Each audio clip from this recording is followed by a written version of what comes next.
Everybody loves the lazy version of this conversation.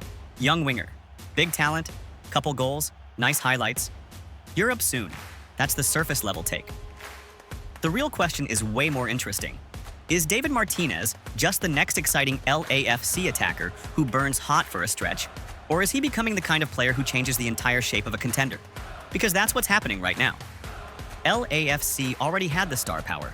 Son Heung-min, Denis Bouanga, plenty of headline juice. But once Martinez stepped into that front line for real, the attack stopped looking like a two-man show and started looking like a problem. Through LAFC's first 3 league matches, he started every one, scored twice in MLS, added a goal in CONCACAF, and both of his league goals were game winners. So no, this isn't just hype, but it also doesn't mean the ceiling is unlimited, and that's where this gets good. The first thing people get wrong about Martinez is they think this breakout came out of nowhere. It didn't. The talent has been sitting there in plain sight. LAFC's own 2026 roster rundown basically says it outright. Last season, in 18 starts and 37 appearances across all competitions, his talent was undeniable. MLS already pushed him from number 19 on the league's under-22 list in 2024 to number 5 in 2025. That is not random noise. That is a league telling you this kid is climbing fast. And here's the other part. This version of Martinez is not living off chaos minutes anymore. Last year, he was still floating between prospect status and real responsibility. This year, he's in the 11 from the jump. Same front 3. Real role, real trust, that matters. A lot. Because once a young attacker stops wondering if he'll play and starts assuming he belongs, the game changes. The touches get cleaner, the decisions get quicker, and the hesitation starts to die. What makes Martinez dangerous is not just that he scores, it's that he changes the math.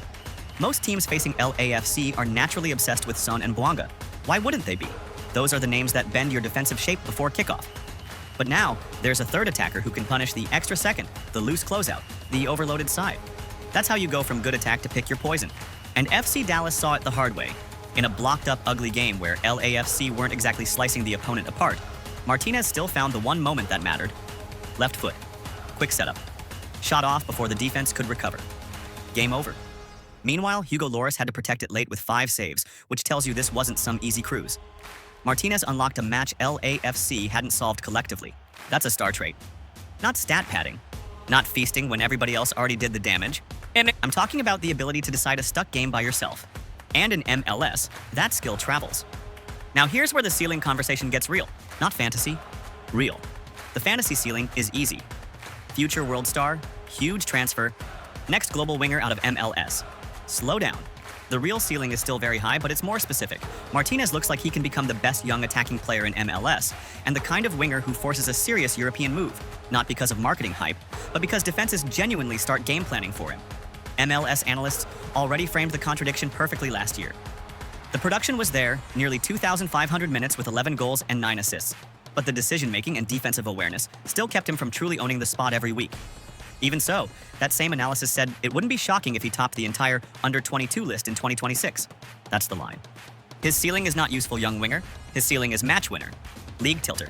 And then the guy who goes from third option to the reason the whole attacking structure becomes unfair.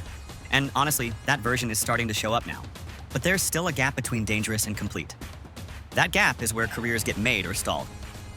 Martinez had back problems during his first LAFC season in 2024. Then came a 2025 campaign where the flashes were real, but the role still wasn't fully his. That's why this year matters so much.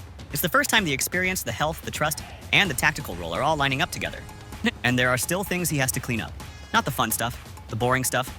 Tracking, timing, knowing when to simplify, knowing when the killer move is actually the wrong move.